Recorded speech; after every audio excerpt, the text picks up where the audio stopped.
काँग्रेसच्या जाहीरनाम्यात 30 लाख सरकारी नोकऱ्या देण्याचं आश्वासन, आरक्षणाची मर्यादा वाढवण्याचाही मतदारांना दिला शब्द।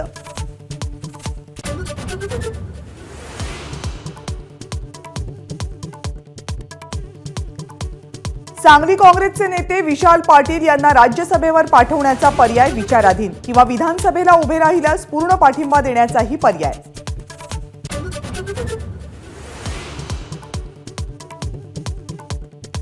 आजपासून संजय राऊत 3 दिवसांच्या सांगली दौऱ्यावर, विशाल पाटील आणि विश्वजित कदम यांची मात्र राऊतांच्या दौऱ्याकडे पाठ।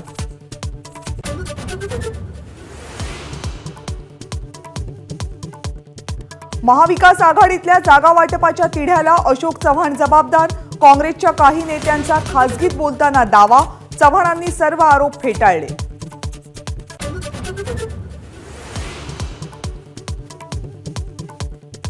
नाशिकची जागा शिवसेनेलाच मिळणार, 2 ते 3 दिवसात उमेदवारी जाहीर होईल, हेमंत गोडसेंचा एबीपी माझावर पुनरुच्चार।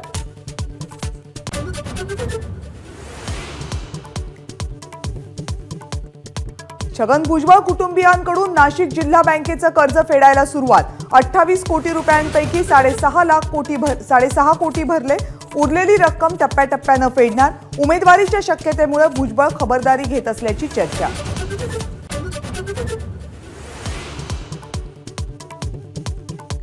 रत्नागिरी सिंधुदुर्ग मतदारसंघात महायुतीचा उमेदवार जाहीर होण्याअगोदर नारायण राणेंकडून प्रचाराचा धडाका, राजापूर आणि जयगडमध्ये उद्या सभा।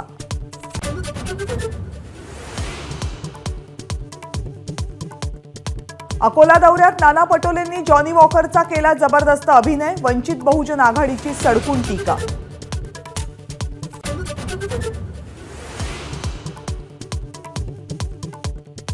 मनसेच्या गुढीपाडवा मेळाव्याचं टीजर रिलीज, अमित शहांशी झालेल्या बैठकीचा तपशील राज ठाकरे भाषणात सांगणार का, याची उत्सुकता।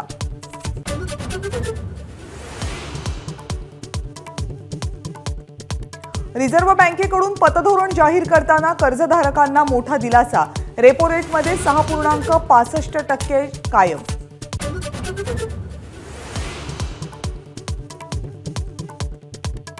नाशिकमधल्या दिंडोरीजवळ भीषण अपघात, 5 जणांचा मृत्यू, गाडीचा टायर फुटल्यामुळे अपघात झाल्याची प्राथमिक माहिती।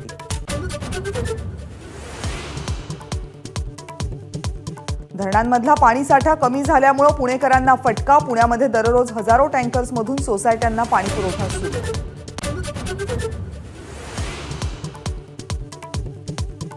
भंडाऱ्यामध्ये विक्रमी 43 अंश सेल्सिअस तापमानाची नोंद, यावर्षीच्या उन्हाळ्यातला पहिला सगळ्यात उष्ण दिवस।